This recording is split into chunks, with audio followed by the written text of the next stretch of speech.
Olá pessoal, eu sou o professor Leandro Costa Longa e nesse canal a gente normalmente conversa sobre tecnologias sustentáveis, um projeto de extensão da Universidade Federal do Espírito Santo. Eu disse normalmente conversa porque o assunto da aula de hoje, na verdade, é uma encomenda de um colega que dá a disciplina de empreendedorismo para os cursos aqui da computação da universidade. Então eu vou encarnar aqui o Primo Rico e vou falar para vocês sobre investimento em tecnologias sustentáveis, ESG. Vou falar sobre greenwashing e ver como as maiores empresas de tecnologias estão se comportando nesse front. Antes da gente começar a falar sobre isso, eu vou dar mais um recadinho. Vocês sabem que os nossos vídeos são semanais e normalmente eu dou a aula ou a palestra primeiro e depois eu faço um resumo disso para o canal. Essa semana, no entanto, vai ser o contrário. Eu primeiro vou gravar o vídeo e depois eu vou dar aula por uma questão de agenda mesmo. Então, esse vídeo tende a ficar maior do que os outros, que já não são pequenos. Então abusa aí do 2x na reprodução e dá uma olhada nos capítulos que eu vou deixar na descrição do vídeo, que aí você pula para a parte do seu interesse. Vamos nessa?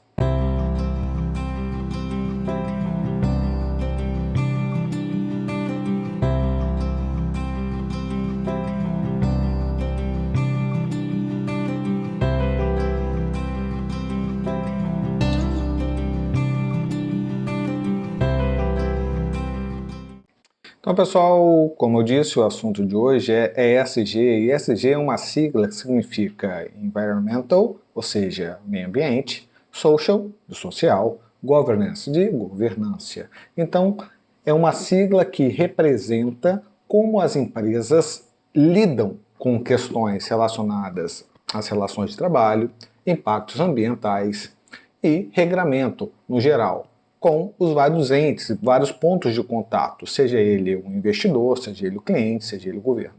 Esses tópicos, na verdade, eles já foram tratados muitas outras vezes por diversos outros nomes. A sigla ESG, na verdade, ela é muito mais moderna, ela data aí de 2004, 2005. Então vocês vão encontrar assuntos relacionados a esse termo com outros nomes, tais quais investimento responsável, investimento socialmente responsáveis, investimentos éticos, extra financial, ou seja, extra financeiro, investimentos de longo prazo, negócios estendidos ou enhanced business, saúde corporativa, investimentos não tradicionais e assim por diante. No geral, é o mesmo tema que a gente está abordando, ok? Um desses termos é o Corporate Social Responsibility, ou seja, responsabilidade social corporativa. E de que se trata isso e por que eu comecei a falar sobre esse termo? Olha, na definição a gente pode dizer que é uma forma de autorregulação internacional de negócios privados que visa, atenção, contribuir para os objetivos sociais de natureza filantrópica, ativista ou de caridade, engajando-se e apoiando práticas voluntárias ou eticamente orientadas. Note que o objetivo disso aí é ir além do que a lei determina que a empresa faça. É algo que é feito para melhorar a reputação da marca frente aos acionistas, aos clientes e à sociedade no geral. Há um famoso economista que, na verdade, deu nome a uma doutrina, né? Milton Friedman. Ele faleceu ali em 2006, né? Pouco depois do termo ESG ser cunhado. E, na verdade, o Friedman, essa doutrina Friedman, ele era muito cético em relação a práticas filantrópicas de empresas. Ele, na verdade, defendia que essas práticas eticamente ou socialmente responsáveis iam na direção contrária do que uma empresa deveria prover aos seus acionistas, que é o lucro. Então isso impactava negativamente no desempenho da empresa. Ele ainda defendia que corporações não têm responsabilidade, quem tem responsabilidade são as pessoas. Também defendia que o dinheiro dos acionistas não deveriam ser usados para fazer boas ações. Esse conceito perdurou e foi predominante em boa parte do final ali do século XX, né, década de 60 até a década de 90. Isso só foi questionado, disputado por James Coleman lá em quase 1990. Coleman defendia que o capital social de fato deveria ser utilizado para mensurar o valor das empresas. Ele não fez isso de qualquer jeito, ele fez isso escrevendo um artigo e demonstrando isso com números. Ainda no final da década de 90, o inglês John Elgington, ele definiu o termo no artigo dele, canibais com garfos, o triple bottom line, esse termo triple bottom line se referindo, triple de 3, de triplo, se referindo a questões financeiras, ambientais e sociais. Ele defendia que esse bottom line, um termo em inglês para botar ali a linha de corte, no frigir dos ovos, esses três componentes deveriam estar, de fato, mensurados no valor de uma empresa. A partir daí, uma série de empresas, bancos, principalmente instituições financeiras, que botavam dinheiro na Bolsa de Valores, e grandes acionistas que recomendam as carteiras, começaram a ficar atentos a esse movimento e observar e tentar mensurar como a empresa lidava com esse tripé. E entre os pioneiros tem até um banco brasileiro, o Banco Unibanco. De toda forma, a gente estava num momento de transição e esse conceito ainda não era muito bem aceito. O que predominava ainda era a doutrina Friedman, que na verdade essa filantropia, essa responsabilidade social, ambiental e corporativa afetaria os resultados das empresas negativamente. Filantropia não era considerado um negócio lá muito lucrativo. Até que no final da década de 1990, a renomada revista Fortune publicou uma lista das 100 melhores empresas para se trabalhar. Essa lista foi montada baseada na percepção dos consumidores e ali dois fatores se destacavam, a questão social e a questão ambiental, até porque a gente começava a acordar para as questões relacionadas ao aquecimento global. Essa lista publicava o nome das empresas, dava um ranking e também mostrava como que essas empresas estavam indo do ponto de vista financeiro. Obviamente não demorou muito para que as pessoas fizessem estudos em cima dessa lista e um desses estudos, o Alex Adams, demonstrou que essas empresas, na verdade, elas se saíam muito melhores do que as outras empresas que não estavam no ranking, algo em torno de 2 a 3% de retorno superior às outras empresas, às contrapartes dela. E esse relatório não foi um caso isolado, vários outros relatórios começaram a aparecer, reforçando essa ideia de que, na verdade, responsabilidade corporativa, social e ambiental pode sim ser um negócio lucrativo para as empresas. Não era mais uma questão de filantropia, era uma questão de retorno. No canal aqui a gente trata mais as questões ambientais. É importante dizer que, apesar de parecer, isso não é uma questão de modinha.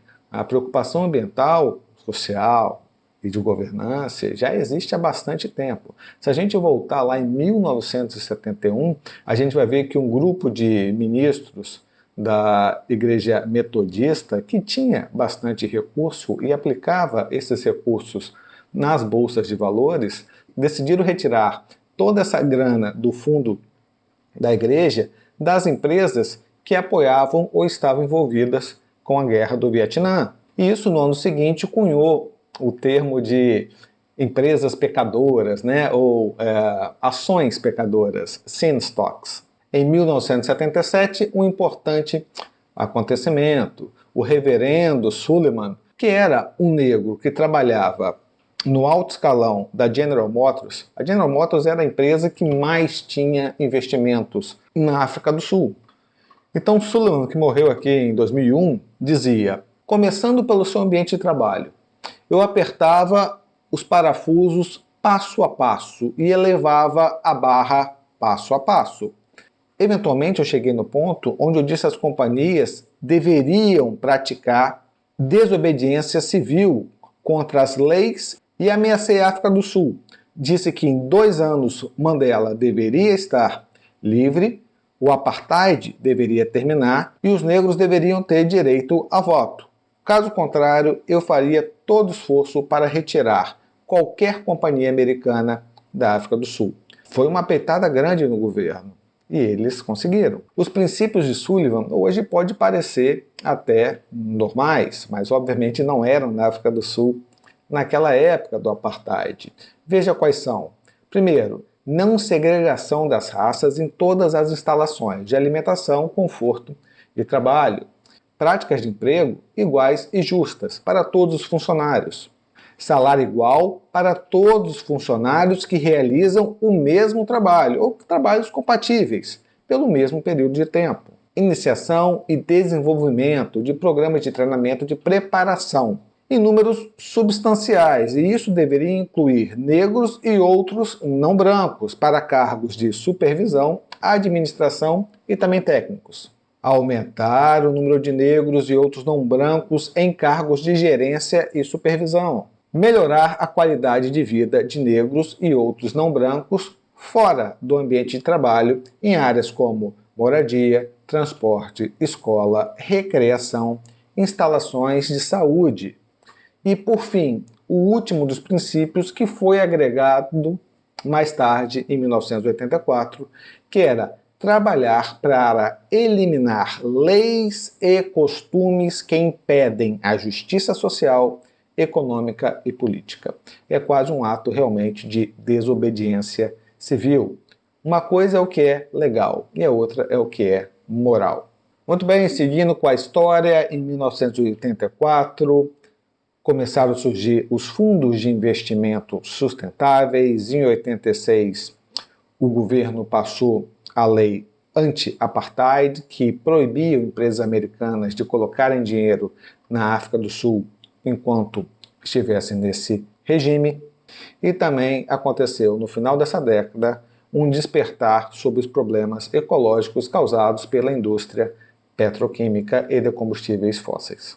Em 1990, nós tivemos a elaboração do primeiro índice com as 400 empresas mais responsáveis socialmente. Esse índice agora chama-se MSCI KLD 400. Eu vou mostrar ele para vocês daqui a pouco. Em 92, as Nações Unidas começaram a ter conferências para discutir as questões da intersecção da economia com a proteção ambiental.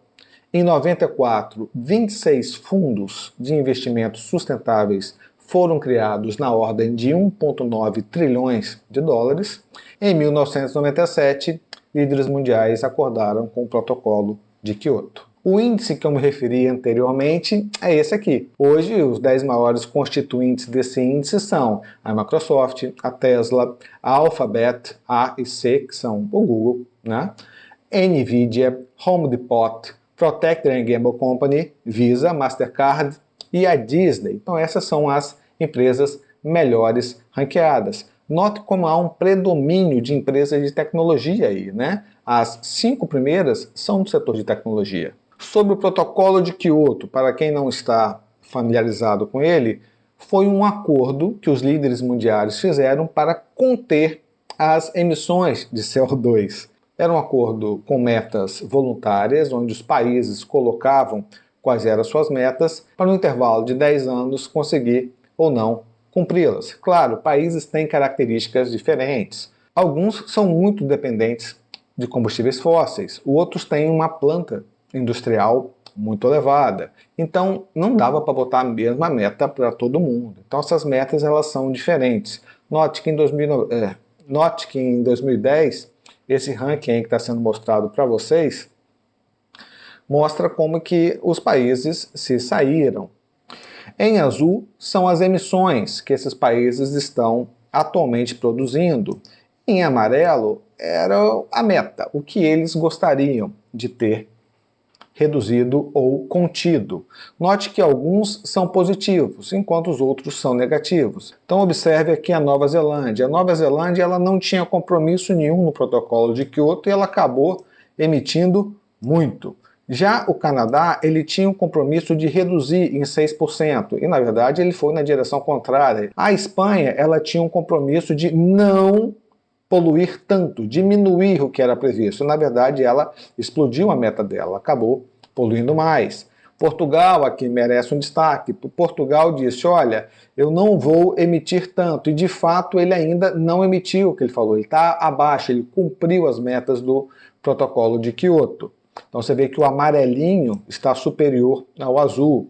A Groenlândia falhou, a Irlanda está indo bem, os Estados Unidos falhou, Suíça falhou, Suécia falhou. Então você vê que, no geral, a maioria dos países falharam em cumprir o protocolo de Kyoto, apesar de que, no geral, o mundo conseguiu reduzir em torno de 13% as emissões, o que é bem insuficiente. Claro que esse protocolo foi revisado várias vezes e metas mais audaciosas agora são colocadas, se é que a gente quer manter o aquecimento global abaixo do 1,5, o que é bastante improvável. Continuando na linha histórica, em 2000, a ONU resolve ter um papel mais central nessa questão. E o Kofi Annan, ele lançou o Global Compact Initiative. Tá? Basicamente, o que era?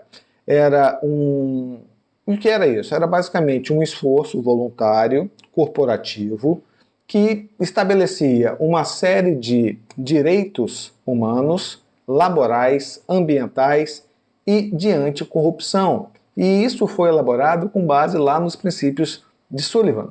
Em 2004, então, a ONU lançou um importante relatório, o relatório com o título Who Cares Wins, ou seja, quem se importa ganha. E esse relatório dava uma série de recomendações sobre como implementar as práticas ESG. É aí que o termo ESG foi cunhado e difundido, apesar de não ser uma novidade no mundo corporativo essas práticas. Então, sobre o relatório, ele vai estabelecer uma série de orientações e recomendações sobre como integrar essas questões ambientais, sociais e de governança em ativos na administração, serviços e corretagem de valores mobiliários e serviços associados com funções de pesquisa. São 4 categorias: direitos humanos, relações de trabalho, meio ambiente e políticas anticorrupção. Em relação ao meio ambiente, são 3 os princípios. O primeiro, que as empresas devem apoiar uma abordagem de desafios ambientais. Segundo, empreender iniciativas para promover maior responsabilidade ambiental. Depois, incentivar o desenvolvimento e a difusão de tecnologias. Opa, somos nós, amigas do meio ambiente. Note, são princípios bastante vagos. Claro que dentro do relatório há maiores especificidades, mas de modo geral, esses são os princípios relacionados ao meio ambiente, que é a nossa maior pauta. Vamos lá, ESG, na parte social, o que de fato é esperado na prática? Bom, boas relações de trabalho. Isso inclui, por exemplo, licenças maternidades e paternidades estendidas, apoio à diversidade e inclusão, Lei Geral de Proteção de Dados dos usuários, dos consumidores, dos empregados, patrocínio e apoio a ações culturais, sobretudo uma garantia de bem-estar social no contexto que a empresa está inserido. E isso vai para além dos funcionários, isso vai para a sociedade que suporta e apoia e acolhe aquela empresa. Do ponto de vista de governança, o que é esperado? Bom, diretrizes, regras, normas e processos que guiem a empresa nas relações internas e externas. E essas relações são com colaboradores, sócios, fornecedores, consumidores, parceiros comerciais e, obviamente, também o governo. Estamos falando de políticas anticorrupção, dispositivos de prevenção a fraudes, transparência e integridade dos seus diversos pontos de contato, conselho independente, claro, quando houver conselho nessa empresa, um conselho independente, esse conselho tem que ter representatividade, equidade e, principalmente, liberdade de atuação. E do ponto de vista ambiental, o que se espera dessas empresas? Bom, espera-se que elas tenham um mecanismo de controle das emissões e dos poluentes, por exemplo, substituindo também a frota para ganhar eficiência energética, política de reversão dos impactos já causados, por exemplo, retirar o plástico dos oceanos, contratação de fontes de energias renováveis, supervisão do controle dos fornecedores das suas matérias-primas. Isso vai contribuir, por exemplo, para evitar o desmatamento. O uso racional e cíclico da água, principalmente da água doce e potável, políticas no combate ao aquecimento global e suas consequências, e também a implementação de políticas de logística reversa, favorecendo a reciclagem e também a destinação dos resíduos sólidos. Bom, no caso das empresas de tecnologia, quais seriam os maiores desafios na questão do meio ambiente? A gente já falou isso em vários outros vídeos, então rapidamente seriam as questões relacionadas à eficiência energética, eu estou falando de resfriamento dos data centers, diminuir a quantidade de energia empregada nos processamentos, com algoritmos mais inteligentes no balanceamento da energia elétrica empregada no processamento, meios de transmissão de dados mais eficientes e também a questão das redundâncias, muitos servidores ociosos com os mesmos dados e assim por diante.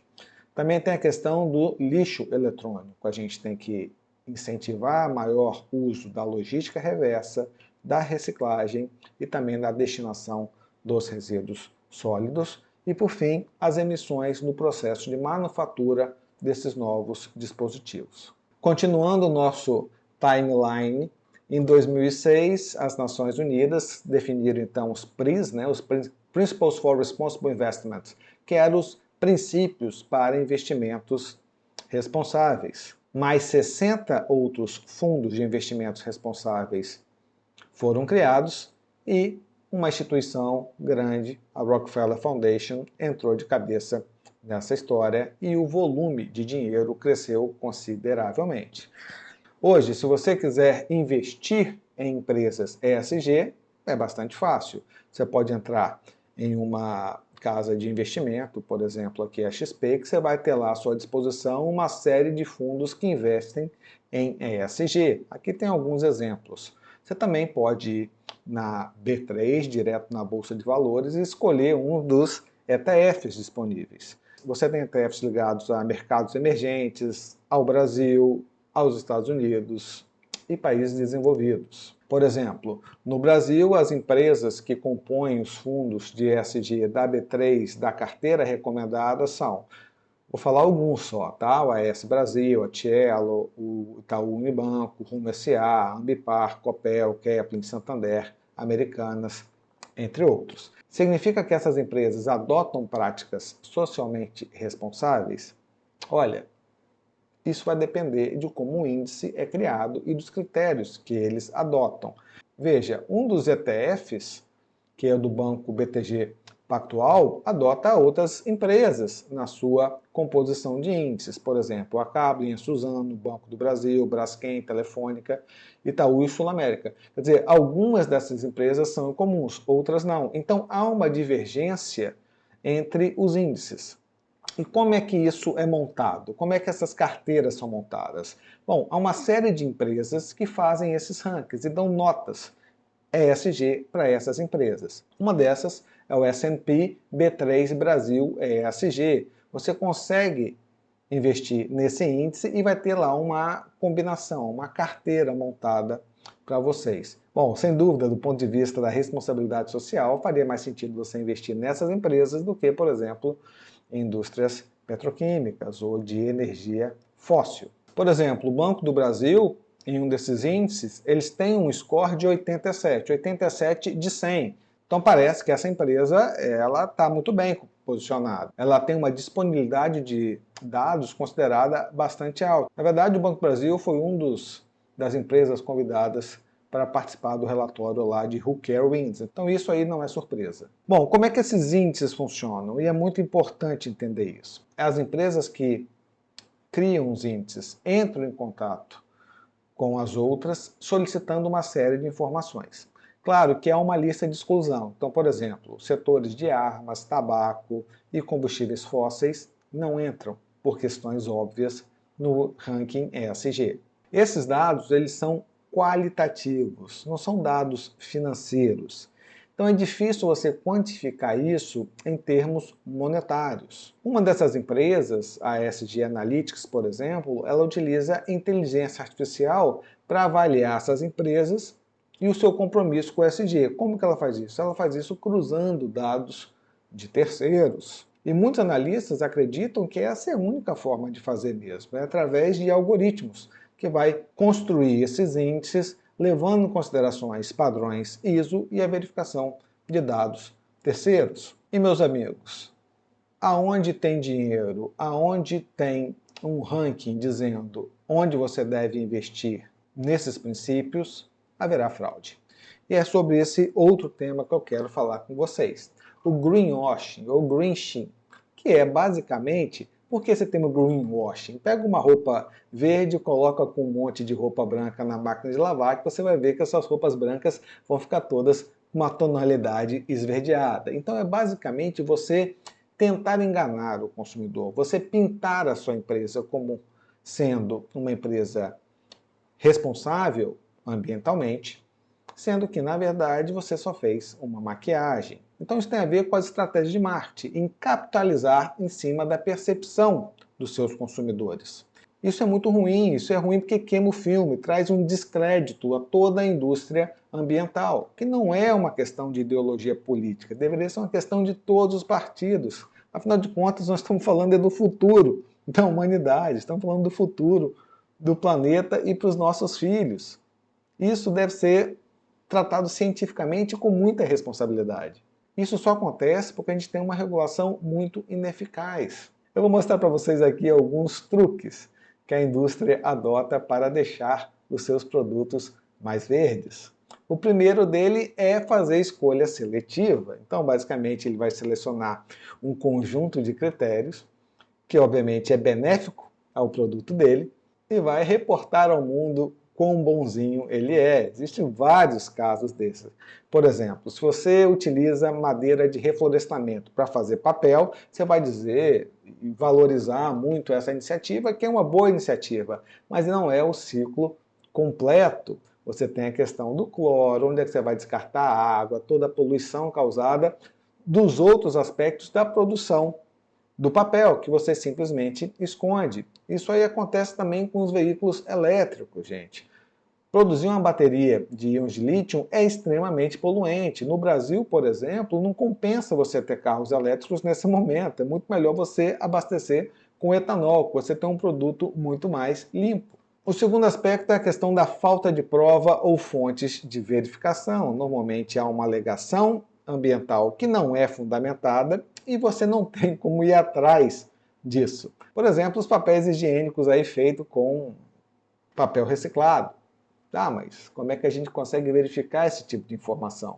Tem ainda a questão da imprecisão, ou seja, é uma afirmação mal definida, ampla, sem significado real, que será mal interpretada pelo consumidor. Você quer induzir ele a erro. Por exemplo, usar o termo natural. É um produto 100% natural. Porra, gente, arsênio, urânio, mercúrio também são produtos naturais. Não significam que não são venenosos, que não fazem mal para o meio ambiente. Questão de rótulos falsos, tá? Então, por meio de palavras, imagens, você quer dar a impressão, principalmente do endosso de terceiros, quando na verdade não existe aquele endosso. Você coloca ali aquele símbolozinho, sei lá, de reciclado, de produto amigo do meio ambiente, de um determinado rótulo verde, e na verdade aqueles empresas e certificações nem existem ou foram criadas por eles mesmos. E relevância, você pode estar alegando algo que até pode ser verdadeiro, mas que não faz o menor sentido você alegar, porque não é mais do que a sua obrigação. Por exemplo, você coloca lá no desodorante que ele é livre de gases CFC que aumentam a camada de ozônio. Meu amigo, isso é lei, você é obrigado a fazer isso. Você não está fazendo nada além da sua obrigação. O contrário que seria crime. O menor dos males, fazer um produto que é reconhecidamente ruim parecer ser a opção menos pior. Então você vai falar lá, olha, um tabaco orgânico. Isso não alivia o fato de que ainda é tabaco e que ainda vai causar problemas de saúde. Por fim, tem a mentira descarada, que é super comum, né? O pessoal coloca selo lá de Energy Star nos produtos. E é falso. Se você entrar no site da Energy Star procurar, o produto não existe lá. Bom, eu vou trazer para vocês aí alguns exemplos que eu presenciei. Não estou trazendo da literatura, são coisas que eu observei aqui no meu dia a dia. Eu vou evitar falar das marcas para não ter problema de strike aqui no YouTube, já que essa aula vai ser gravada e vai subir. Tá? Então, por exemplo, uma indústria alimentícia, né, que produz um chocolate conhecido, coloca lá no rótulo dele, produzido em fábrica 100% de energia elétrica de fonte renovável, o que é bacana, né?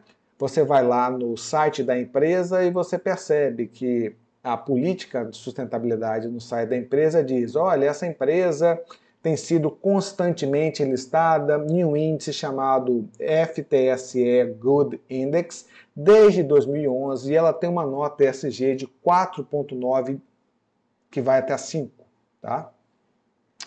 Bom, vamos virar a página, vamos ver a segunda parte dessa história. Se você olhar um outro índice, que é o MSCI Score, você vai ver que essa empresa localizada na Suíça, ela tem um índice ESG AA, que seria muito bom, lá na Suíça. Tá? Agora, se você vai para essa mesma empresa na Malásia, o índice dela é 42 de 100. Ou seja, ela é uma empresa que, na Suíça, em país desenvolvido, tem um determinado score. Na Malásia, um país em desenvolvimento, ela tem uma outra política. Ademais, essa empresa aqui ela está em terceiro lugar no índice de maiores poluentes de plásticos no mundo. Então, será que ela está abordando o problema certo? Um outro exemplo, um banco brasileiro. Esse banco ele tem um índice ele tem um score MSCI A, não é o melhor de todos, mas é um bom score. Tá? Ele tem uma propaganda no site dele bastante agressiva na questão da preservação ambiental, mas ele também tem um programa lá que permite você trocar o seu iPhone todo ano. Tá? E ele ignora completamente a questão do lixo eletrônico. No caso, são emitidos 53,6 megatoneladas desses dispositivos e somente 17,4% são reciclados. O resto está aí, poluindo o meio ambiente. E ele está contribuindo para isso. Ações e palavras não estão no mesmo local. Por fim, aqui nós temos uma fabricante de carros SUV 4x4, que se você comprar um carro deles movido a diesel, provavelmente, você ganha um cartão de crédito feito com plástico retirado do oceano. Olha que bonzinho eles são. Eles estão falando aqui que com esse cartão, essa empresa reforça o compromisso com a sustentabilidade e que esse compromisso não é novo, é um compromisso antigo. Gente, carros a diesel, 4x4, SUVs. Eu não estou falando de carros eficientes do ponto de vista energético. Não estou falando de carros com baixa emissão. E aí você vai fazer um cartão de crédito com plástico retirado do oceano, para mostrar que você é uma empresa amiga do meio ambiente. Bom, vamos dar uma olhada aqui no score dessa empresa. Ela tem um score ruim. Ela tem um score ruim no S&P Brasil e ela tem um score ruim no MSCI, em ambos os índices. Então, minha amiga, não é fazendo um cartãozinho com plástico reciclado que você vai se passar por uma empresa amiga do meio ambiente. E as empresas de tecnologia? Vamos dar uma olhada aí nas maiores empresas de tecnologia hoje. Então a gente fala da Apple, Microsoft, Alphabet, Amazon, Tesla. Como que essas empresas se saem nos rankings ESG? Vamos dar uma olhada? Olha lá. A Apple, nota A. O maior é o AAA, ou seja, o AAA. Então a Apple está ali intermediária. A Alphabet, o Google, ela está BBB, ou seja, não é um índice bom. A Microsoft, AAA, parabéns Microsoft. Pelo menos nessa questão parece que vocês estão indo muito bem. A Amazon, BBB, não está indo muito legal.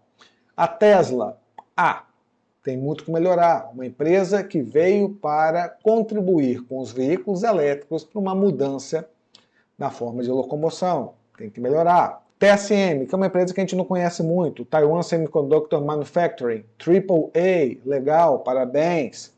Meta, B, está lá atrás. O Facebook, a Meta é o Facebook, né? É um dos maiores compradores de fonte de energia renovável. Mas do ponto de vista social, da relação com os empregadores, a gente sabe dos vários escândalos que aconteceram aí recentemente, como ela trata também a questão da privacidade dos dados. Isso afeta muito. Então é isso, pessoal. Eu peço perdão que o vídeo ficou um pouco longo. Agradeço aí a sua paciência e audiência. Espero que vocês tenham gostado. Se gostarem, considerem se inscrever no canal. Isso é um canal educacional. O objetivo não é e nunca será remuneração. Nenhum dos vídeos aqui são remunerados. Então, considere se inscrever se você gostou do assunto. e a gente se vê no próximo vídeo. Um abraço.